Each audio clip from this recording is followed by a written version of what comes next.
Alright. Hello, everyone. Welcome to the Flowers.R.Sweet podcast, where, well, we talk. That's really about it.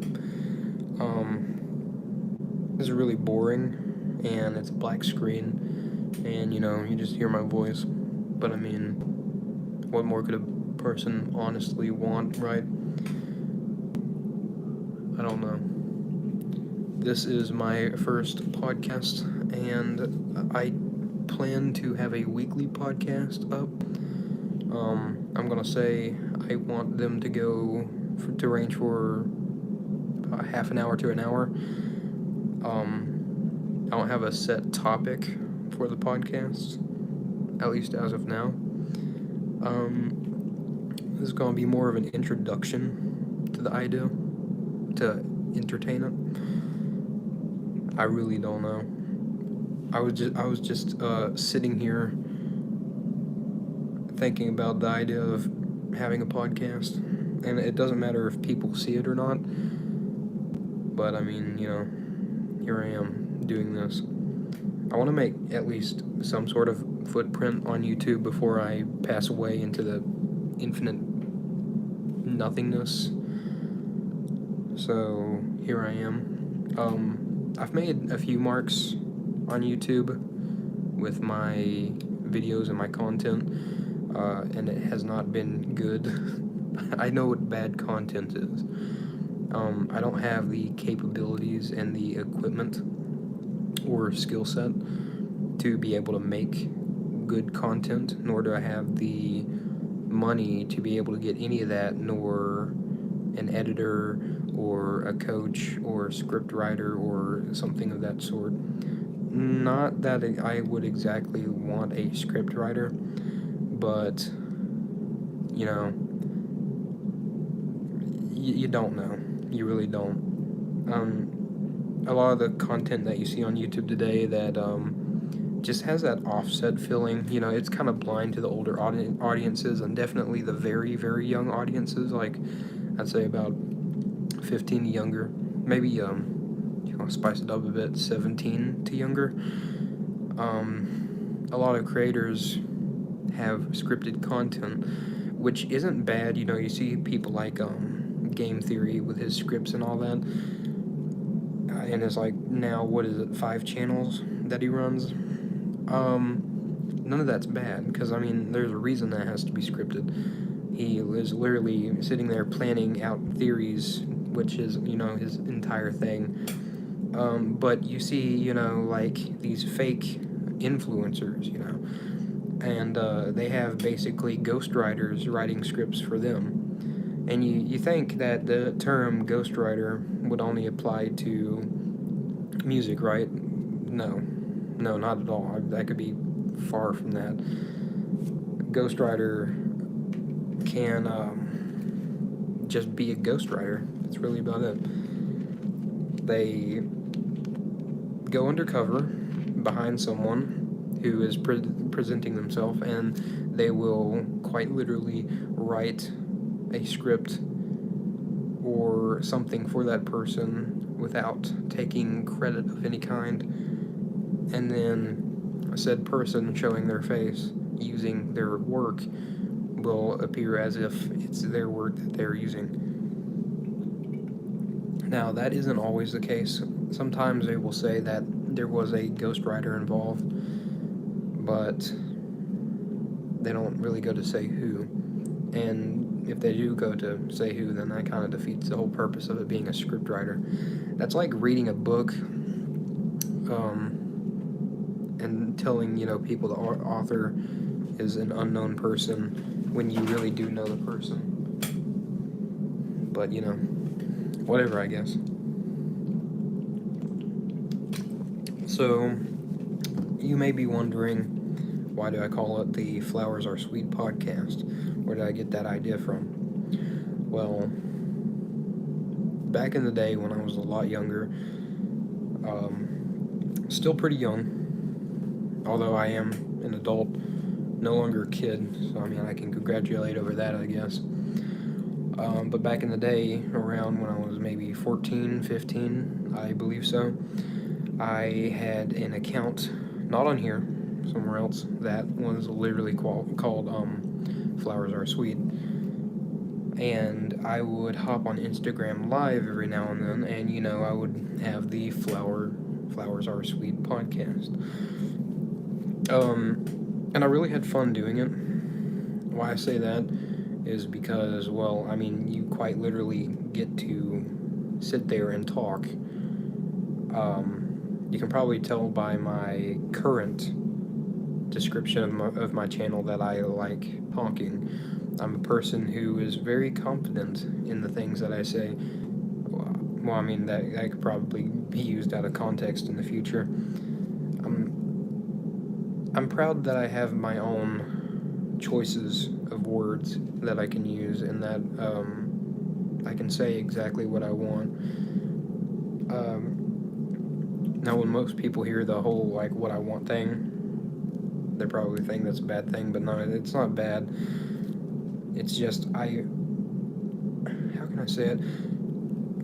I feel good about being able to speak my mind. I think that is the whole point of a podcast. Not completely, though, there's different genres, I guess you would call it, of podcasts. Like, if you were going to do a podcast that was solely based on comedy, you would sit there and, crack jokes and blah blah and, laugh with either yourself or your friends.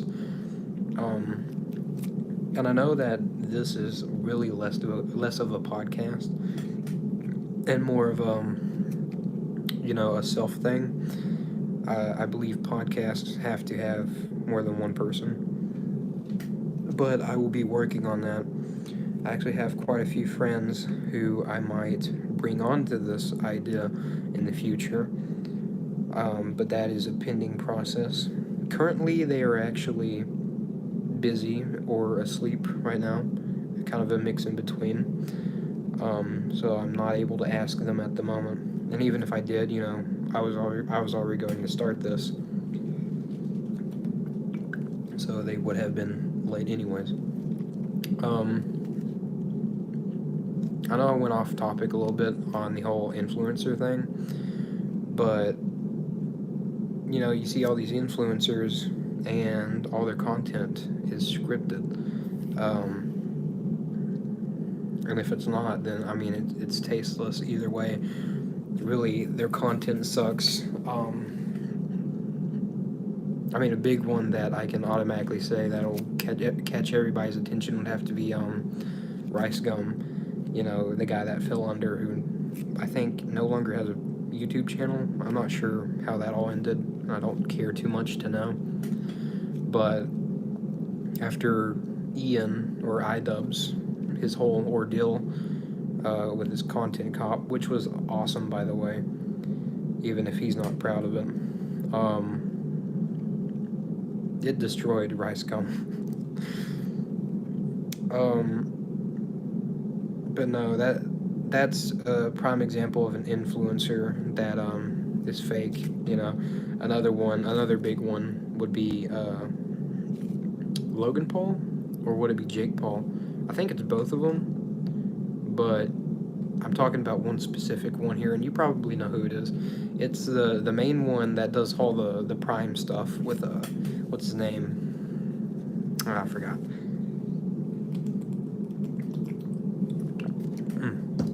Mind the noise of the water bottle. I've got a drink, obviously. Now, you're probably wanting to learn a bit about me.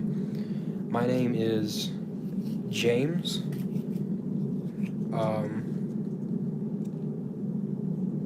Yeah, that's really about it. I'm just a normal guy who lives a practically normal life. I'm a loser, I guess you would say. And that isn't me bashing myself, but it's like my own classification that I think everybody would mainly put me into.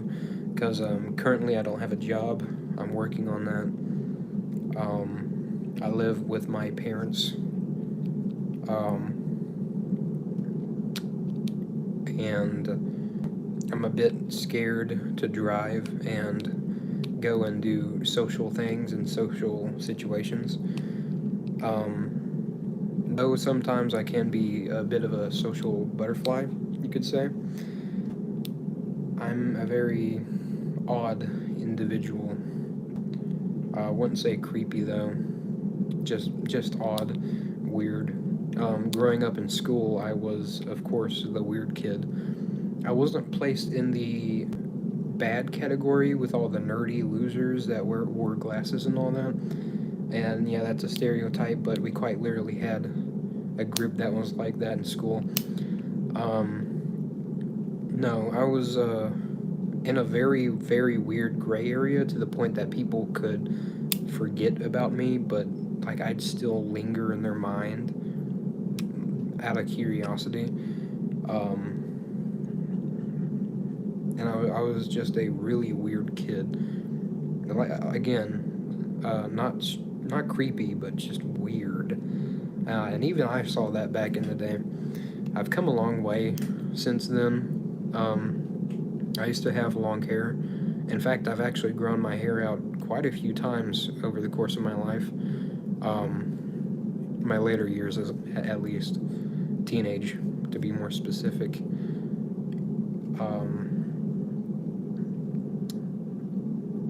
But those phases with my long hair is when I was weird. I can't really explain it like it's a science or something.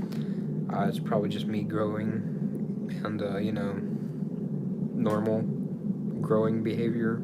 I don't know what you'd call it. But I've gotten very more. I've gotten much more mature than I used to be. I am nearly convinced that I am bipolar though, because it kind of runs in my family.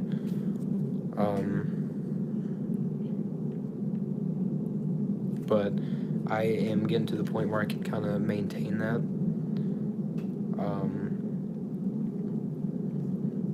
I have a few other things that I'm kind of concerned about as far as mental health. In fact, actually, last year I was admitted to a psyche evaluation, and I was basically trapped in the top of a hospital, like on the top floor, in a freaking like room, and I was forced to wear yellow socks and wear the paper clothing and all that.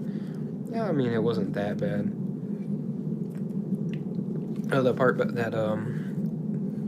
that makes me feel like I was insane is the fact that I wasn't really bothered by it.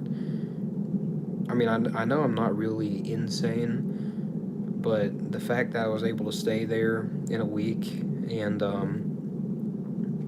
stay there for a week, sorry, and not really be too concerned about it, other than the fact I kind of wanted to go home, is what made me feel odd about the whole situation. At the same time, though, I felt like I was the only sane person there. To be clear, I wasn't set with like the maniacs. I was just set with the suicidal people. I did have an attempted suicide. I don't really talk much on that, and I'm not one of those people to kind of linger over those situations and past events. But I will go ahead and say for the record, yeah, I did have a suicide attempt. It was damn near successful, mind my language, and that's what got me there. Anyways,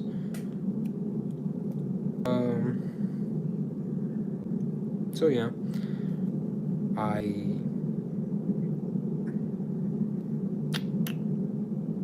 got a few mental health issues. I'm not a crazy, like I've stated, but I'm probably going to be going and visiting a doctor sometime soon if I can work up the nerve to do it. Again, going back to the whole social anxiety thing, I'm not sure if I specified anxiety, but it is anxiety. Now, I can obviously walk in a Walmart, and if someone bumps into me, I could carry on an entire conversation nearly by myself. But that doesn't mean that I feel good about it. I'm always finding ways to try to escape a conversation. I'll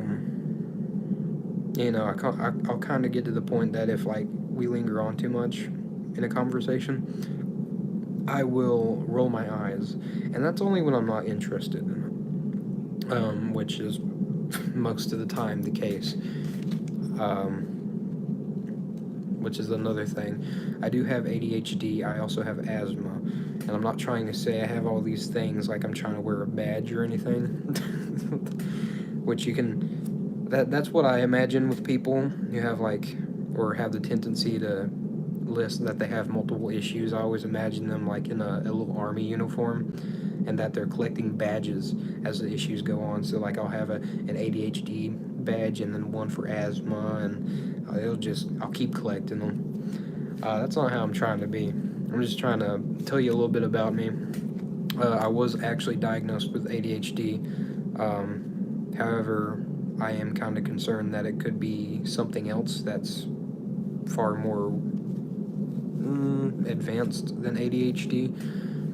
But I was little when I was diagnosed, so of course that would be the one thing that a doctor points to.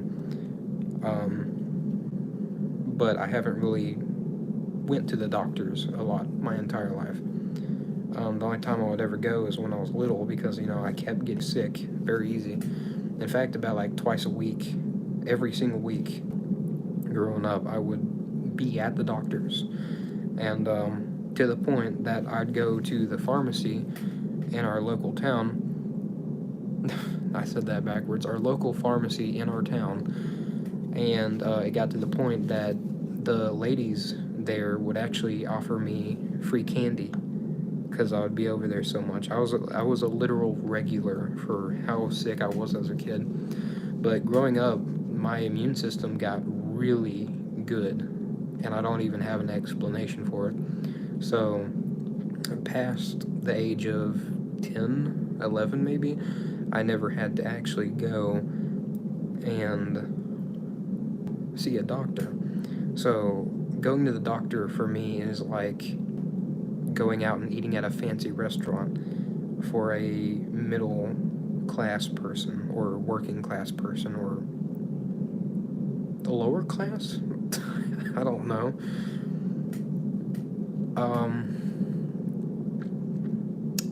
But no.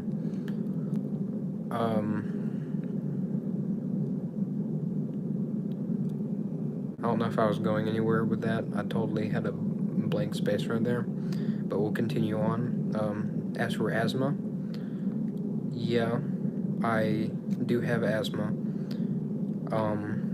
I actually was going to attempt to join the armed forces. That did not exactly go my way because the recruiters did not take kindly to the whole asthma thing, which is not their fault. They weren't mean about it. That's not what I'm suggesting. They just weren't. What's the word for it? I wasn't what they were looking for. I can't remember correctly, but I think you can't have asthma after the age of 13 unless, a doctor has approved it to be like a very small class, or like you've shown like some sort of remission or like a tolerance built against it. I can't remember. It's been so long since I looked into the whole army thing, or armed forces thing. But I do know that when I talk to recruiters, I forgot their names. There was like 50,000 of them. That was a really exaggerated number. I'm sorry for that. There's probably like 20 of them to really narrow it down. Even Air Force, I'd be fine. Like Marines. I can't go because obviously asthma is really bad for the Marines. It's not just asthma. I believe I have COPD. So which it's kind of a lazy way of saying this, but it's basically chronic asthma. I have a special inhaler. It has not got to that point yet, but my asthma's pretty bad. No, Marines definitely not. I thought maybe like the regular military army, but no, not that either. Navy, I thought maybe Navy, but no. And then Air Force. Just because you're in Air Force doesn't mean you're actually, going in the air or driving and piloting. No, no, not even the Air Force. I am considering a fifth option though that I might do if I'm able, and that would be Coast Guard. I haven't done research on that. I haven't talked to a recruiter. I'm not even sure if there are recruiters for Coast Guard, but I will look into that. I actually have a buddy who I went to school with. He's in the Coast Guard too. It's either Coast Guard or National Guard that he's in. I'm not sure, but he's a really good guy.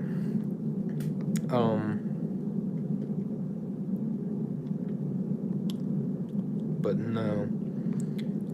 Now, what I am about to say is probably going to confuse you. That's if you are even listening or you are tuned into this. But I do plan on being a welder. And my main concern with being a welder, either welder or boilermaker, probably boilermaker. My concern with welding is, of course, welding fumes, which are not only known to make asthma worse, but can, of course, cause cancer. It's really badly known for that. I'm not trying to spread misinformation. I'm pretty sure last thing I knew about it was that it did cause cancer. I may be wrong, but I'm like 99% sure. But take that with a grain of salt. Maybe research it yourself. Maybe correct me in the future. That's up to you. But yeah. I think welding and then boiler making might be a good fit for me. I'm looking for financial stability in my future. I am what you would call a jack of all trades and a master of none. I'm not sure what that would mean to other people, but how I was taught what it means is like, you can do a little bit of everything, but you're not, perfect at all of it.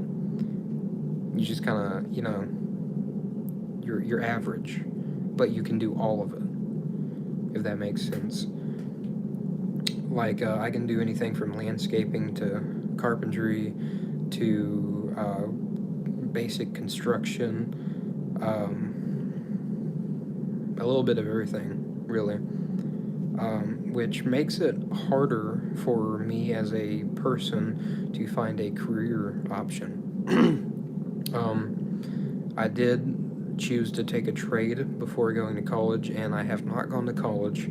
I'll get into that topic in a moment. But I took a trade, and I was going to go for welding. But that didn't work out exactly how I wanted to. I had another interest at the time because I thought trade was quite literally what you found most interesting. And now I've learned that doing a trade is what you find most interesting as a future, which are two very different things. So the trade I took, which I don't regret, I took graphic design rather than welding. I was going to go with welding. That was on my second option. But somehow I accidentally chose graphic design twice as my trade option. And like I said, I don't regret it. I took it. I got a Photoshop certification. And I know how to use Photoshop. I know how to do all of that stuff. Mainly in graphic design, I would focus on photo restoration. I was actually very proud of my photo restorations that I did during my time at my current trade school. And my teacher was a role model, okay?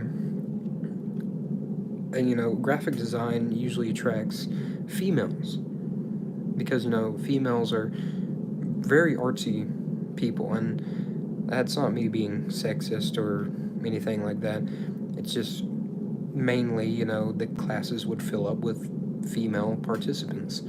I was a regular, straight, normal male, and the only other males in there, with the exception of maybe one that didn't last very long, were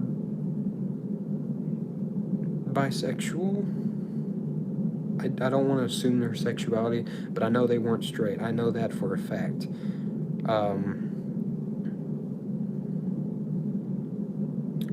They were either gay or bisexual. I can confirm one of those two. But no, I was like quite literally one of the only people out of like 4 sets of classes. And the classes consisting of about 30 people, I want to say, per.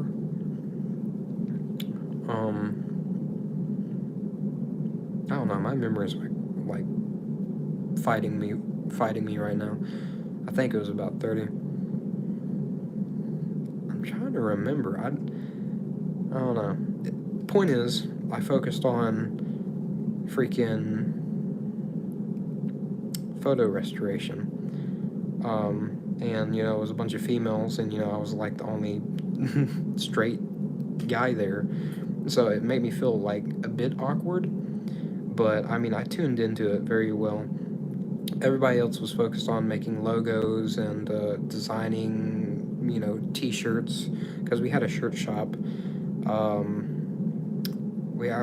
Later in the years, we had a podcast that was actually set up, which also kind of pointed me towards this way.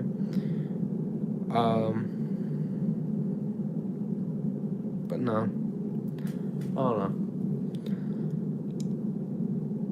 But I focused on the photo restoration. I know I've said that a couple times now, and that's the thing that I was really proud of doing,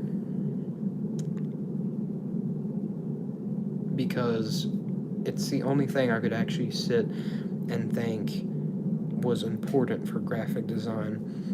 Now, don't get me wrong, most of graphic design is good for capitalism and marketing and interest. That's the whole point of graphic design. It's a graphic. Mostly everything you see that is not natural is graphic design. From the shape a bottle is to the logo on the bottle, graphic designers are the kings of the world, I would have to say. They shape everything you see. Everything from a design of a TV to how a folder looks, okay? It's all a graphic designer's work. And even if they're not under the professionalism, or the profession, of a graphic designer, they are still a graphic designer. I don't have to have a Photoshop certification to be a graphic designer. That just makes me look better as a graphic designer. But you don't actually have to be Photoshop certified to be one. Anyone can be a graphic designer. The certification is like a part of that saying that they say that anyone can get a certification or a diploma or something like that, but does not mean they are the smartest person, right? So it just shows I'm experienced in that field, not professional, but experienced. I have a bit of experience. Everything from typography to lamination. And God, the computer that we used for our laminating process was like really old. I mean, ancient. I mean, this thing was running like the first version of Windows. It was crazy. It's a really old computer, and we couldn't update it, I think.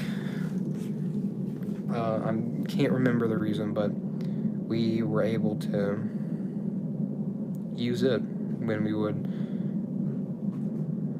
do all that goody gumdrop stuff.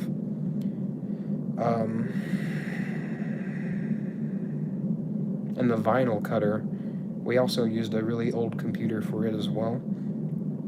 That's another thing I learned how to do very well at my time doing my trade. And I mean, it went well using the paper guillotine, all that. I actually have a notepad that I designed myself. It's somewhere in this room that I'm currently in. But I really like how it came out. I put hard work into it. Also on my Google Drive and all that, I have all of my graphics that I had designed and all the photos that I had restored on my drive. I plan to get a 2 terabyte hard drive in the future, so I can store all my photos and stuff, because I don't trust Google anymore, and also there's like a limited amount that you can put in there, and I mean, like, there's nothing you can do about it when you get past that amount. Like with a hard drive, you can keep transferring it, and you can keep getting extra hard drives, and you can set up like a line of those hard drives to maintain all your stuff. But no, with Google, if you fill it up, you fill it up. Even if you pay that price, it's still limited. And that's stupid. That is really stupid. I don't like it.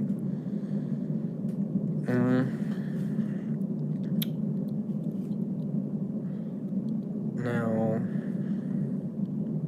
as for the photo restoration, everyone, and I mean everyone, wholeheartedly, the only people I don't think that would have these are like, victims of maybe a house fire or loss of some kind, or a storm, tornado, hurricane, etc.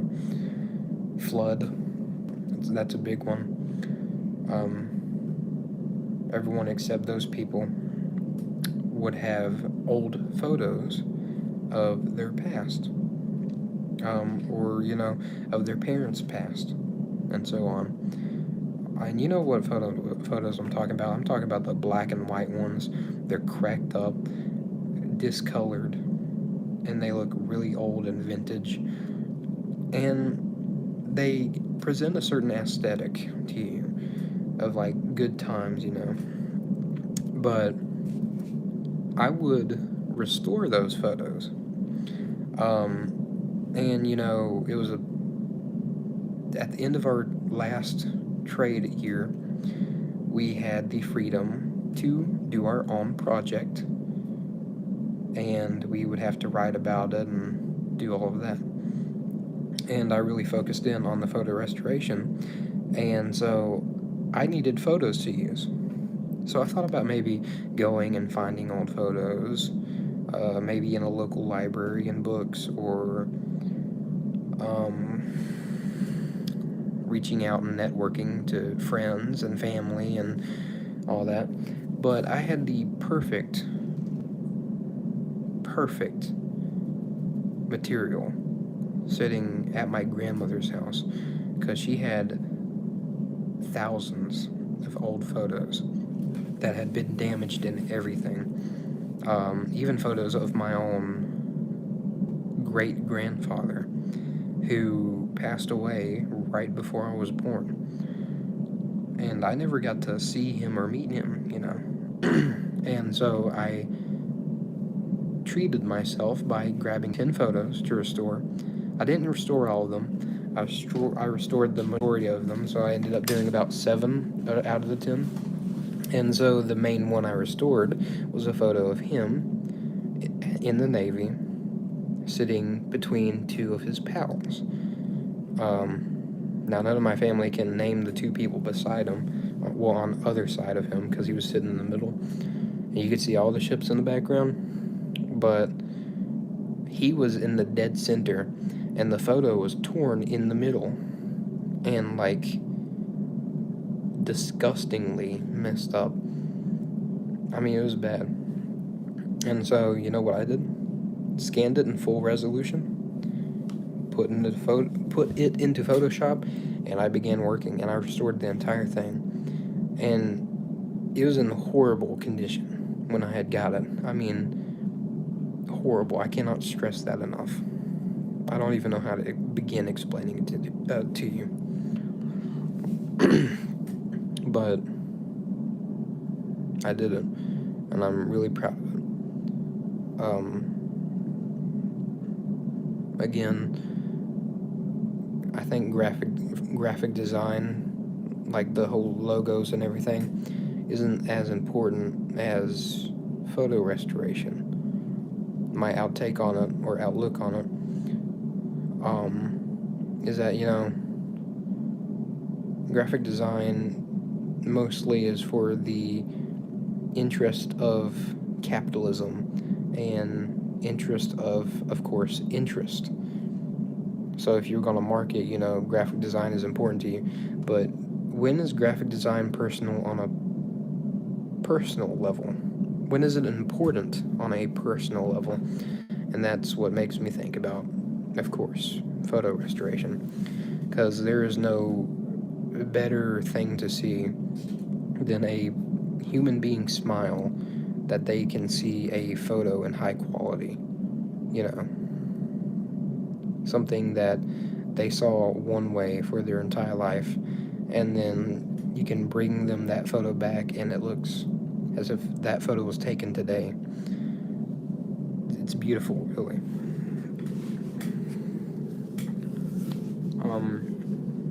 I went on a bit of a rant there, but I believe my future is, of course, going to be welding and boiler making. I did not get to take welding as a trade. Like I said, I do not regret the trade choice that I made. But now that I'm out of trade school and out of regular school, I am probably going to go get a job. I've had quite a few jobs so far.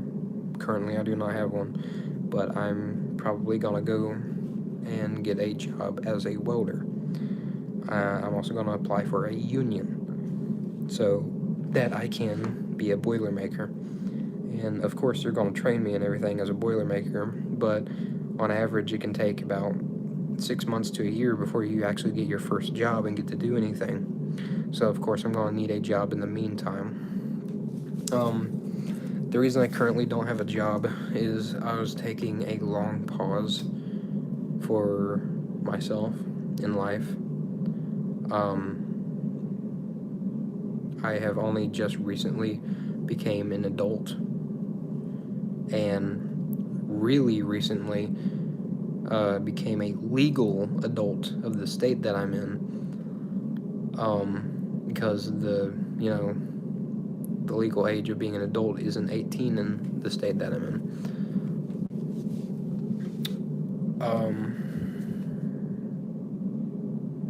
But no. I'm gonna get a job, practice welding until I get to join on with the union, and then whatever the union does with me, which I kind of hope that it is gonna be like a traveling job. But if it's not, I'm not gonna complain. But I'm looking again for financial stability and for something I can find an interest in. And so I think I might be successful. And then, again, I want to make some sort of footprint on the internet, or at least YouTube, because it's, the biggest time capsule of human cataloging, I guess you would say. I mean, I don't know. It's a bunch of recordings. And people being goofy and people being not goofy, but also goofy unintentionally. It's like a hive mind. I just want to be a part of it. And hopefully I can have my friends be a part of it in the future as well. I don't really expect this to get anywhere, even though I kind of like have that hope that it does. I don't have the skills or anything to know how to do any of that fancy stuff that, you know, modern YouTubers have. I'm working with a single iPhone 11. That's what I'm live streaming off right now. I have a really old laptop that runs moderately okay. I don't have a camera, I don't have a mic, I don't have anything worth value that's that big. I did have a studio light, like those white ring lights, and I loved it to death, but it broke. I'm probably gonna get one in the future because I really loved it. But yeah, that's about all I had. I don't even have a computer other than the laptop, and you know, laptop and computer are two different things. I might work on getting me a computer in the future, but you know, that's money's gonna have to do something about that. And that's only if I continue to have an interest to make a footprint on the platform or the internet in general.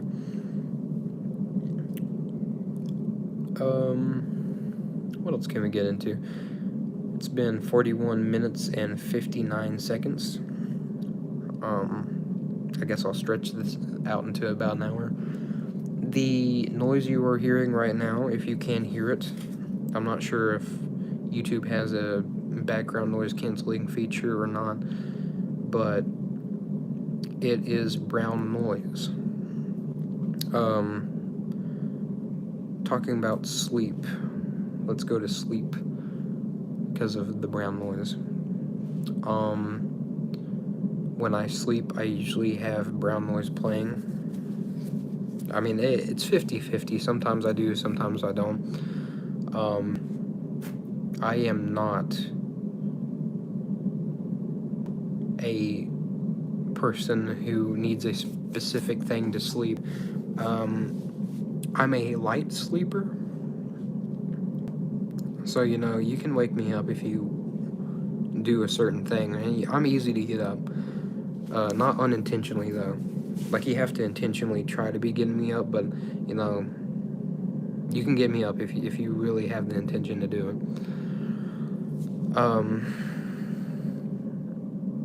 When I first moved into the house that I am currently living in, I had the choice to sleep on a mattress. I did not. I slept on the floor. Then I slept on the mattress. Then I had someone stay the night. And so I slept on the floor so they could use the mattress. Because, you know, I was being polite. And then I started sleeping on the floor. And then, I'm just a really weird person, you know? Because it doesn't bother me. You know, and when I go over to other people's houses, they're like, oh, let me clear a spot on the bed for you, or let me clear that bed over there, or let me make you a pillow. I'm like, no, I'm fine. I can just sleep on the cold, hard floor. Now, sometimes I need a blanket, you know, because, I mean, it's comforting. A blanket is nice. But a lot of the times I don't even need one. Not really.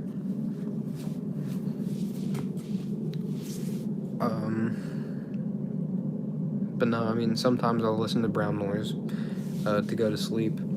Sometimes I'll take melatonin to help my mind ease into that sleep. And sometimes I'll listen to the dead silence.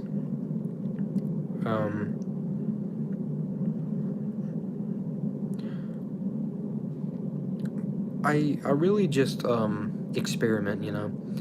And there's certain things that make me sleepy. So if I want to try to ease into a sleep, I might make it a little hotter in my room, because I get a bit sleepier when it's hotter. Although, I can go out and work all day in the blazing hot sun, and as long as I have water, I can keep working.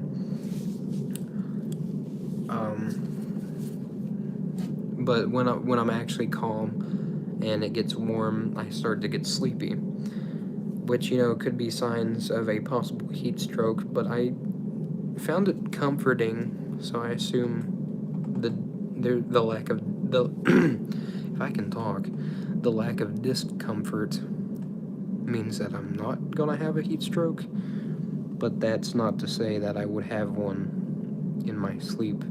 So that's why I only keep it warm and not hot. And that's why I also keep a bottle of water with me most of the time by my bed. um,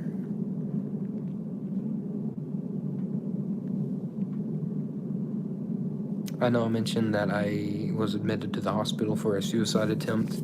About a month prior to that, I slept on the floor because I had gutted my entire room at the time.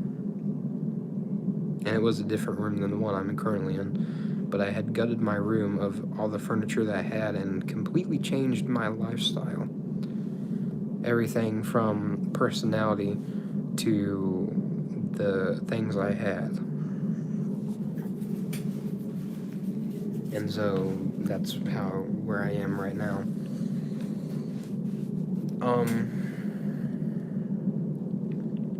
Well, I feel kind of grateful that I had that downfall and the suicide attempt. Not that it's a good thing. I don't condone it for anyone because, well, it's sad. Nobody should have to go through that. But it gave me the spark that I needed, a bit of self-motivation. I'm not going to say that I was happy-go-lucky after the experience. Actually, after getting out of the hospital, after staying there for about an entire week, I maintained a very long episode of depression that has continued on to about today. It's still ongoing, but over time it has slowly lifted up. And what has helped with that is, having friends around, maintaining some sort of hobby, and doing certain things,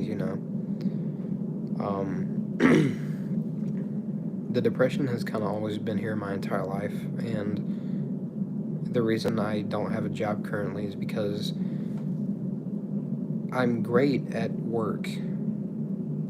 People practically praise me when I work. I'm a very hard worker, and I do like to brag about it. I'm not gonna lie, I like to brag that I can work my butt off. But that's only when I'm intrigued by the work I'm doing. And so, I worked at a parts manufacturing factory, which I'm gonna be going to do the welding. I'm gonna be a reworker.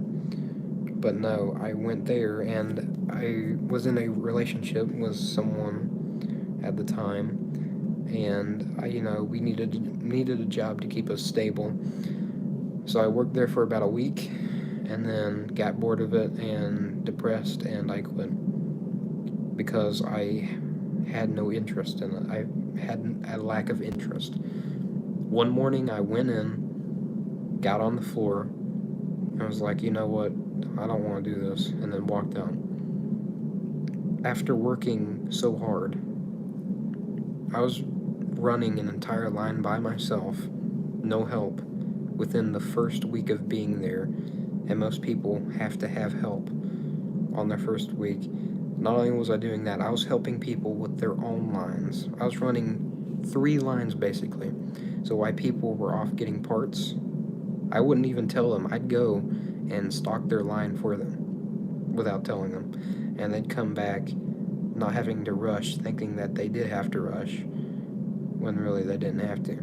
Not only that, I was helping out a 4th line on a different part. I was stocking up their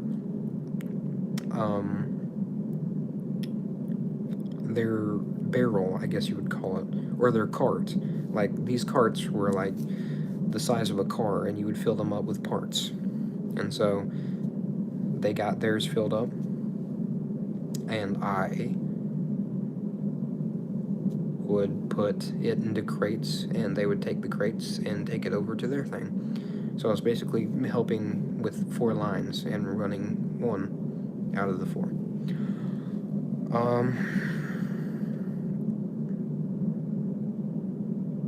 Then I worked at an Applebee's, and I got cheated the same day I started, which was shortly after the 1 week job, and that was the whole relationship I was talking about. I don't want to get into the relationship. It kind of ties in with the whole suicide thing. The person I did have that relationship with, I had a connection with, and an on and off relationship with for about 5 entire years. Now going on 6. We aren't in a relationship. That ended around the time with the whole parts manufacturing plant thing, which I might get into one day, or I might never get into at all. But no, we've been on and off quite a bit. As for other jobs, I worked at a Cracker Barrel. I kept that job for basically an entire year. I was pretty successful at it. I was a dish pit worker, and I was one of the best. I was up there with the good ones. I worked my butt off as well, did my job, did everything I was asked, and I was gonna work on becoming a manager for higher pay, because the top out pay, I was at 3 stars, and the highest you can get is 4. I was a 3 par star worker going on 4, and I had the ability to do cross training, and cross training would lead to being a manager. And then I quit. Top out pay was $11 for the par I was at and for the job. So basically the only thing I could do to get a higher payment, you would say, would be a skill trainer. And I might as well have been one of those, that or do the cross training and then manager, which would have offered a hearty pay raise. I did have my SurfSafe certification. I had gotten it in school. I passed the test. I was one of few people that had got that certification. But I did get it. It's on my little pile of certifications that I have for no reason. Tying back into the whole career thing, that I'm kind of blinded because I don't know what career choice I want to do, since I know how to do a lot of stuff. Again, jack of all trades, master of none. I have a good amount of certifications, but I don't know what I want to do with my life. But I think welding is where it's gonna be at. My first job that I ever had was at Chick-fil-A. I didn't really like it. I mean, I got free food every night, because how a Chick-fil-A works usually is after everybody has closed down and everything, all the rest of the food, instead of being thrown out, is given to the employees so they can split amongst themselves. And usually it's like first come, first serve. So you get there and you get what you want. It's not split evenly. I like it that way, honestly. I mean, I got a good amount of food to be able to take with me. And it was nice knowing that I could eat a good meal at the end of the night. I'm not saying I'm poor. I know how to cook. Well, yeah, obviously. I know how to cook, and the current situation I'm in isn't bad, so I'm able to eat. But Chick-fil-A food is top tier to me for some reason. It's very diverse from the rest of the fast food that you're affiliated with Chick-fil-A being the top, McDonald's being like under Chick-fil-A, and then having Burger King and Captain D's and all that other fast food. Chick-fil-A is different from all of the rest of those. But no.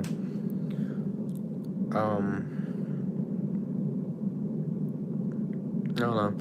I did have a job recently that I did enjoy with a brother of a friend of mine. He's not the best guy. I did not get paid for any of the work I did, and I worked with him for about half a year. I still have yet to be paid for any of the work I have done. He is a scammer. He's a bad person. And I even sacrificed my own money that I had made from other jobs and savings on buying equipment to run his company. His company is really small, and he does not know how to run a company. And I bought a chainsaw for about,